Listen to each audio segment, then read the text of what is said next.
The Lord of the Rings by J.R.R. Tolkien. Prepared for radio in 13 episodes by Brian Sibley.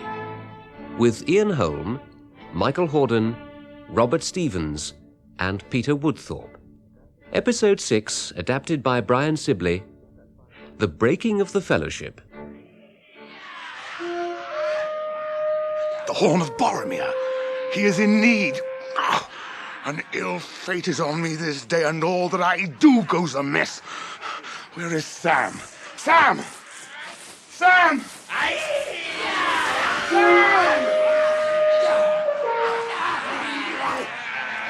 Elendil!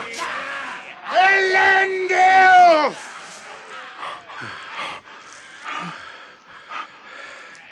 Boromir. Aragorn,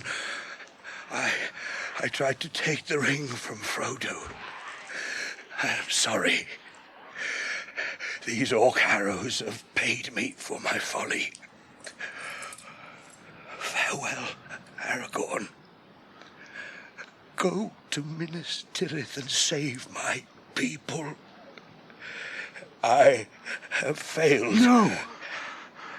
No, Boromir. You have conquered. Few have gained such a victory.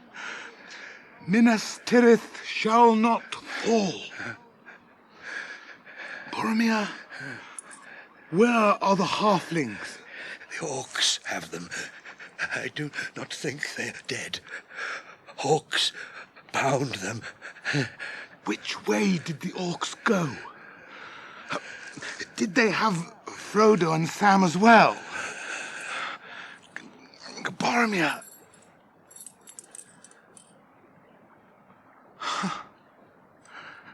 Alas. Thus passes the heir of Denethor, Lord of the Tower of God. This is a bitter end. Now the company is all in ruin. It is I that have failed. Vain was Gandalf's trust in me. Boromir. Oh. Aragorn. Gimli and I have hunted and slain many orcs in the woods, but we should have been of more use here. We came and we heard the horn. But too late, it seems. Yes. Boromir is dead. He fell defending the Hobbit. Hobbits? Where are they, then? Where is Frodo? I do not know, Gimli. I was not here. Before he died, Boromir told me that the orcs had bound the halflings, but I did not ask him until it was too late, whether they took them all, or only Merry and Pippin. All that I have done today has gone amiss. What is to be done now? First, we must tend the fallen. We cannot leave him lying like carrion among these foul orcs. We have not the time or the tools to bury our comrade fitly. Then, let us lay him in a boat with his weapons, and send him to the falls of Rauros, and give him to the river Anduin. It is not a pleasant task, Legolas, but let us strip these orcs of helm and shield, that we may lay around him the weapons of his vanquished foes. Yes.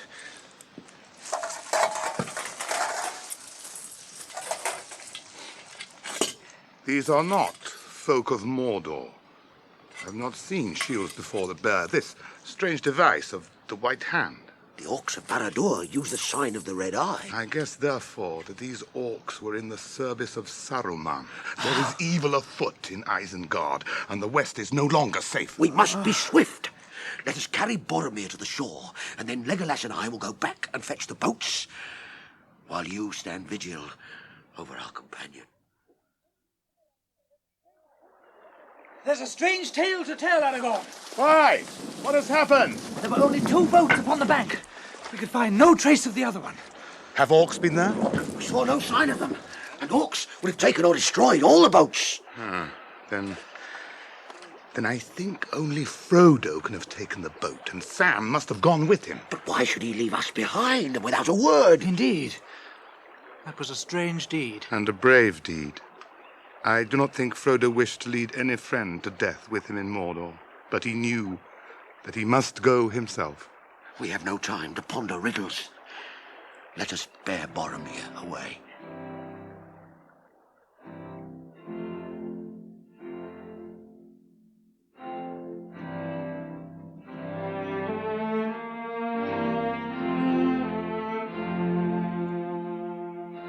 They laid Boromir in the middle of the boat that was to bear him away. The elven cloak they folded and placed beneath his head. The golden belt of Lorien gleamed about his waist. His helm they set beside him, and across his lap they laid the cloven horn and the hilt and shards of his sword. Sorrowfully they cast loose the funeral boat. There Boromir lay, restful, peaceful, gliding upon the bosom of the flowing water. Slowly his boat departed, waning to a dark spot against the golden light, and then suddenly it vanished. The rush and thunder of the fall shook the windless air. They will look for him from the white tower of Minas Tirith, but he will not return from mountain or from sea. Boromir has taken his road, and now we must make haste to choose our own. Our choice, then, is either to take the remaining boat and follow Frodo, or else to follow the orcs on foot. There is little hope either way. We have already lost precious hours. Let me think. And now may I make a right choice and change the evil fate of this unhappy day. I will follow the orcs. I would have guided Frodo to Mordor and gone with him to the end. But if I seek him now in the wilderness, I must abandon the captives to torment and death. My heart speaks clearly at last. The fate of the bearer is in my hands no longer. Afternoon was fading when Aragorn, Legolas, and Gimli came back to the glade where Boromir had fallen. There they picked up the trail of the orcs. It needed little skill to find. No other folk make such a trampling. It seems that they delight in slashing and bearing down anything that grows, even if it is not in their way. But they do go at great speed for all that, and they do not tire. Well, after them. Dwarves, too, can go swiftly, and they do not tire sooner than orcs. But it will be a long chase. They have a long start. We will make such a chase as shall be accounted a marvel among the three kindreds, elves, dwarves, and men. Forth, the three hunters! The three hunters!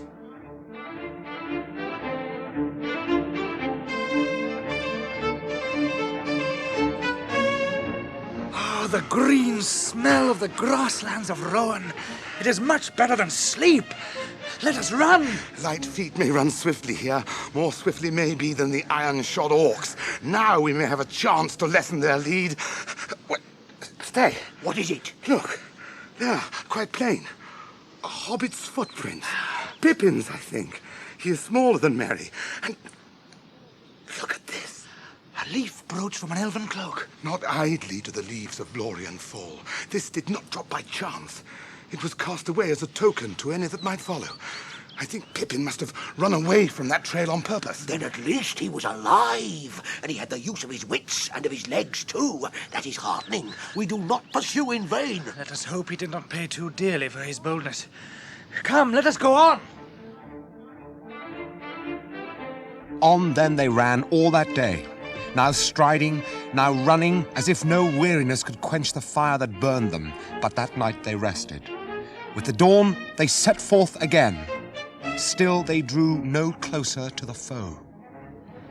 Now do I most grudge a time of rest or any halt in our chase. The orcs have run before us as if the very whips of Sauron were behind them. I fear that they have already reached the forest of Fangorn and the dark hills and are now passing into the shadows of the trees. Is this an end to our hope and to all our toil? To hope may be, but not to toil. We shall not turn back here. On!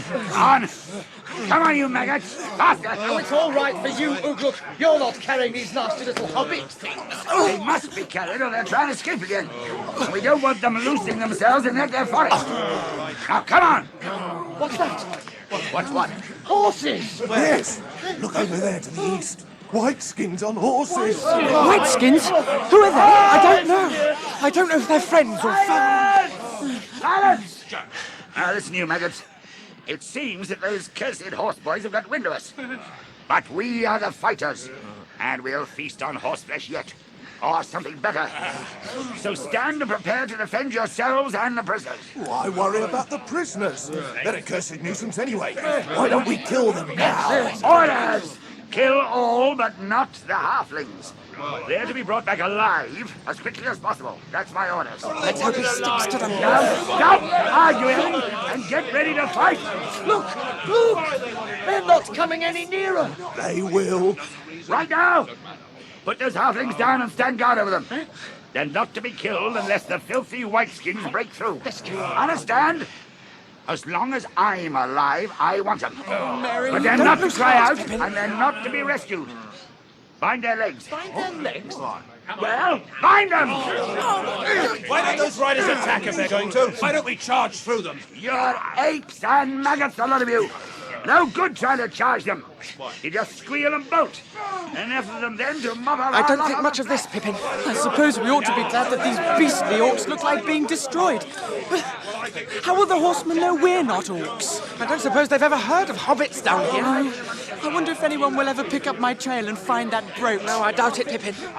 Still, you will get almost a chapter in old Bilbo's book, if I ever get a chance to report to him. Now then, none of that. Hold your tongues. No talk to one another. Any trouble and he'll hear about it. And he'll know how to pay you. The Whiteskins! They're attacking!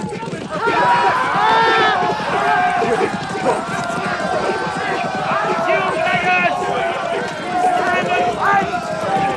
Stand and fight! If only we had our legs and hands free, we might get away. Perhaps I can bite through the knots. No need to try, Mary. I managed to free my hands on the march. These loops are only left for show. Well done, Pippin. If I can just reach that orc's sword, then we can cut the rest of the ropes. Right. Now, give me your wrists. There. Now, get your legs free. We must get under cover. It would not be any comfort to us if these riders only discover we're not orcs after we're dead. Right. Can you manage? Yes, I think so. Those cords have cut me like wires. Right. Come on. Run. We must get into the forest. But surely that's Fangorn. And we were warned against going there. Yes, I have not forgotten. But the forest seems better to me than turning back into the middle of that battle. Fearful for their young companions, Aragorn, Legolas and Gimli still pursued the orc trail. They were going slowly now, but at length they came to the summit of a smooth round hill and saw ahead and eastward the windy uplands of the Wold of Rohan. Look. What is it? What do you see, Aragorn? I don't know, Gimli. A shadow on the distant green, a dark, swift-moving blur. Legolas, what do your elven eyes see? I see small figures of horsemen, many horsemen. Riders? Yes, there are 105 of them. Their hair is yellow and their leader is very tall. And the glint of morning on the tips of their spears is like the twinkle of minute stars beyond the edge of mortal sight. Behind them a dark smoke rises in curling threads. Keen are the eyes of the elves. Shall we wait for them here, or go on our way? We shall wait, for these riders must be men of Rohan, and they are riding back down the Orc Trail. We may get news from them. Or spears.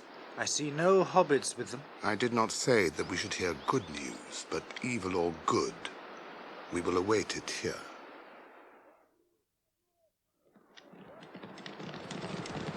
What news from the north, riders of Rohan? Who are you? And what are you doing in this land? I am called Strider. I come out of the north.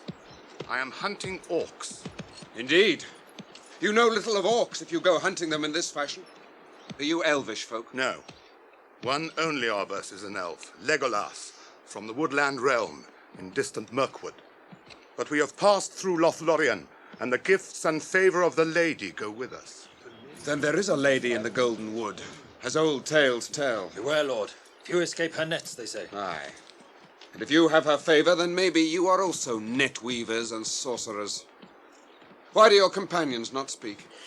Give me your name, Horsemaster, and I will give you mine and more besides. I am named Eomer, son of Eomund, and am called the Third Marshal of Riddermark. Then, Eomer, son of Eomund, Third Marshal of Riddermark, let Gimli the dwarf, Glowing son, warn you against foolish words. You speak evil of that which is fair beyond the reach of your thoughts, and only little wit can excuse you. I would cut off your head, beard and all, Master Dwarf, if it stood but a little higher from the ground. He stands not alone. I can string and loose an arrow quicker than sight. You would die before your stroke fell. Would I? Your pardon, Eomer. When you know more, you will understand why you have angered my companions. Will you not hear our tale before you strike? I will. But first, tell me your right name. First, tell me whom you serve. Are you friend or foe of Sauron, the Dark Lord of Mordor? I serve only the Lord of the Mark, Theoden, king, son of Thingel. We do not serve the power of the Black Land, but neither are we yet at open war with him. Come, who are you? Whom do you serve? I am Aragorn, son of Arathorn, and am called Elessa the Elfstone, Dunarden, the heir of Isildur, Elendil's son of Gondor. Here is the sword that was broken and is forged again. Will you aid me or thwart me? Choose swiftly. These are strange days. Dreams and legends spring to life out of the grass. Tell me, Lord, what brings you here? I am in great need. The orcs whom we pursue took captive two of my friends. What can you tell us? That you need not pursue them further. The orcs are destroyed. And our friends? We found none but orcs. But that is strange indeed. Did you search the slain? Were there no bodies other than those of orc kind? They would be small, only children to your eyes. There were no children. We counted all the slain and despoiled them. And then we piled the carcasses and burned them, as is our custom. The ashes are smoking still. We do not speak of children. Our friends were hobbits. Hobbits? And what may they be? It's a strange name. A strange name for a strange folk. But these were very dear to us. You may have heard them called halflings. Halflings? My Lord Eomer, let us leave these wild folk to their fancies. Halflings are only a little people in old children's tales out of the north. Time is pressing. We must hasten south. Peace, Eothane. Leave me a while. Assemble our people on the path and make ready to ride. My lord. Riders, form up on the path. Ready to ride. I spoke warily before my men. I am abroad without King Theoden's leave. It's true that we are not yet at open war with the Black Land, and there are some close to the king's ear that speak craven counsels, but war is coming. We shall not forsake our old alliance with Gondor, and while they fight, we shall aid them. So say I, and all who hold with me. My errand was to go with Boromir to the aid of Gondor. But Boromir has fallen.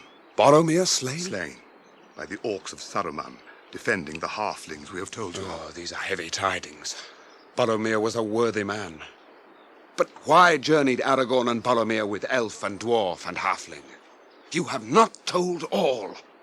Will you not now speak more fully of your errand? The company I journeyed with had other business, but I cannot speak of that now. Gandalf the Grey was our leader. Gandalf is known in the Mark. But I warn you, his name is no longer a password to the king's favor. Since he last came, all things have gone amiss. It was at that time that our trouble with Saruman began. Are you now at war with him? Yes, for many months. And it is ill dealing with such a foe. He is a wizard, both cunning and dwimmer-crafty, having many guises. He walks here and there, they say, hooded and cloaked, very like to Gandalf. That is a poor disguise, since Gandalf walks no more. He fell into the darkness in the mines of Moria. Oh, your news is all of woe. But do I hope in vain that now you have been sent to me for a help in doubt and need? I will come when I may. Come now! The heir of Elendil would be a strength indeed to the sons of Eorl in this evil tide. My heart desires to come with you, but I cannot desert my friends while hope remains. If, as you will say, they were not slain and burned among the orcs, then we must search in Fangorn for them. Very well. You may go. And what is more, I will lend you horses. This only I ask. When your quest is achieved or is proved vain, return the horses to Edoras, where Theoden sits. Thus shall you prove to him that I have not misjudged. Do not fail. I will not fail you, Eomer. I will not fail you. As Aragorn and his companions set out in search of Merry and Pippin, the two young hobbits were struggling through the dark and tangled forest, fighting a queer, stifling feeling that was coming over them. The air. It's getting too thin to breathe. Yes. It's all very dim and stuffy in here. Look at all those weeping, trailing beards and whiskers of lichen. And most of the trees seem to be half covered with ragged, dry leaves that have never fallen. I can't imagine any animals living here. No. Nor hobbits. And I don't like the thought of trying to get through it, Mary. I don't like the thought of it at all. No. It's so frightfully, tree-ish. Well, we'd better decide on the way now. The morning must be getting on. Look, Pippin. Light. Yellow sunlight up there, through the forest roof. It isn't far. Let's go and investigate. The wind's changed. It's turned east again. Yes. I'm afraid this is only a passing gleam. It will all be grey again in a moment. What a pity. This shaggy old forest looks so different in the sunlight. I almost felt I liked the place. Almost felt you liked the forest. That's good. That's uncommonly kind of you. Turn round and let me have a look at your faces. I almost feel that I dislike you, but do not let us be hasty. Turn round. Very odd indeed. Do not be hasty. That is my motto. But if I had seen you before I heard your voices, I liked them. They reminded me of something I cannot remember. If I had seen you before I heard you, I should have just trodden on you, taking you for little orcs, and found out my mistake afterwards. Very odd you are indeed. Root and twig, very odd. Please? Who are you? No. Well, I am an Ent. Well, that's what they call me. An Ent? What's that? We are tree herds, though there are few enough of us left now. Sheep get like shepherd, and shepherds get like sheep, it is said, but it is quicker and closer with trees and Ents. Do you have a name, sir? I am the Ent, you might say. Fangorn is my name according to some. Treebeard, others make it. Treebeard will do. What are you, I wonder? I cannot place you. You do not seem to come in the old lists that I learned when I was young. Let me see. How did it go? Learn now the law of living creatures. First name the four, the free peoples, eldest of all, the elf children, dwarf the delver, dark are his houses, and the earthborn old as mountains rum. Man the mortal, master of horses, rum-de-dum-dum. Oh, how did it go? Rum-de-dum-dum-rum-de-dum. It was a long list, But anyway, you do not seem to fit in anywhere. We always seem to have got left out of all the old lists and the old stories, yet we've been about for quite a long time. We're hobbits. Hobbits. Hobbits. Why not make a new line? Half-grown hobbits, the hole dwellers. That would do, so. You live in holes, eh? That sounds very right and proper. But who calls you hobbits? That does not sound elvish to me. Nobody else calls us hobbits. We call ourselves that. Oh, come now, not so hasty. You call yourselves hobbits, but you should not go telling just anybody. You'll be letting out your own right names if you're not careful. Oh, we aren't careful about that. As a matter of fact, I'm a Brandybuck, Meriadoc Brandybuck, though most people just call me Merry. And I'm a Took, Peregrine Took, but I'm generally called Pippin. But you are hasty folk, I see. I'll call you Merry and Pippin, if you please. Nice names. But now, what is going on? And what are you doing in it all? What is Gandalf up to? And these these orcs? And young Saruman down at Isengard. I like news, but not too quick now. Yeah, but you told us not to be too hasty, Treebeard. Ought we to tell you anything so soon? Would you think it rude if we asked you what you were going to do with us? And which side you were on? And did you know Gandalf? The only wizard that really cares about trees. Do you know him? Yes, we did. He was a great friend, and he was our guide. Then I can answer your other questions. I am not going to do anything with you, not if you mean by that doing something to you. But we might do some things together. As to which side I am not altogether on anybody's side, because nobody is altogether on my side, if you understand me. Nobody cares for the woods as I care for them. Not even the elves nowadays. But you speak of Master Gandalf as if he was in a story that has come to an end. Yes, we do. The story seems to be going on, but I'm afraid Gandalf has fallen out of it.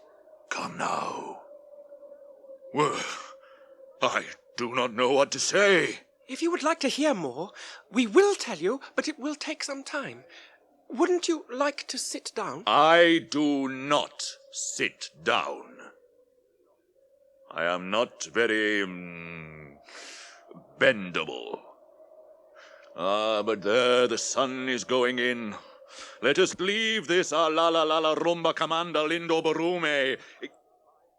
Oh, excuse me, that is part of my name for the thing we are now standing on, where I look out on fine mornings and think about the unfolding of the world. What would you call it? Hill? Hill. Yes, that was it. But it is a hasty word for a thing that has stood here ever since this part of the world was shaped. Never mind. Let us leave it and go. Where shall we go? To my home, or one of my homes. Is it far? You see, we have lost all our belongings, and we have only a little food. Oh, you need not trouble about that. I can give you a drink that will keep you green and growing for a long, long while. And I will carry you, so that you do not tire yourselves. Come now, let us go.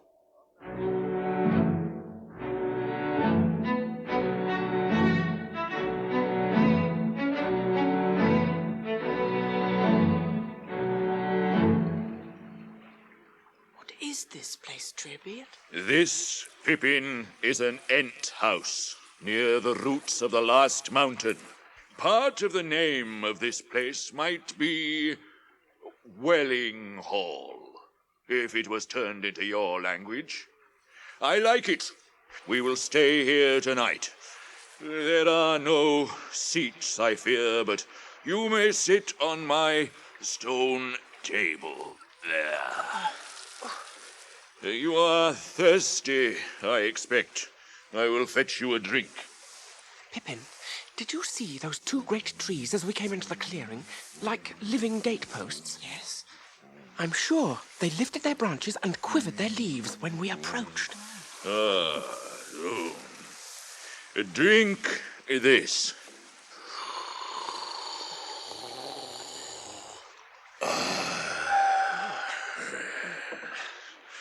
Now we can talk easier. I will lie down, and that will prevent this drink from rising to my head and sending me to sleep. Now then, tell me your story. Well, you see, Pippin and I are friends of Frodo Baggins, whose uncle was Bilbo Baggins, who was a friend of Gandalf the Wizard. Oh, well, that is a bundle of news and no mistake. Up sprout a little folk that are not in the old lists, and behold, they're caught up in a great storm. I hope they can weather it. And what about yourself? Oh, there is naught an old ent can do to hold back a storm. He must also weather it, or crack. But Saruman now. Saruman is a neighbor. I cannot overlook that. Now it is clear that he is a black traitor. He is plotting to become a power. He has a mind of metal and wheels, and he does not care for growing things. Down on the borders, his orcs are felling trees. Good trees, which they carry off to feed the fires of Orthanc in Isengard. Curse him! Root and branch. But I will stop it, and you shall come with me. Us? Yes. You may be able to help us. You will be helping your own friends that way, too. Our roads go together to Isengard. We will come with you. We will do what we can. Good. But I spoke hastily. We must not be hasty. For it is easier to shout stop than to do it. I must think.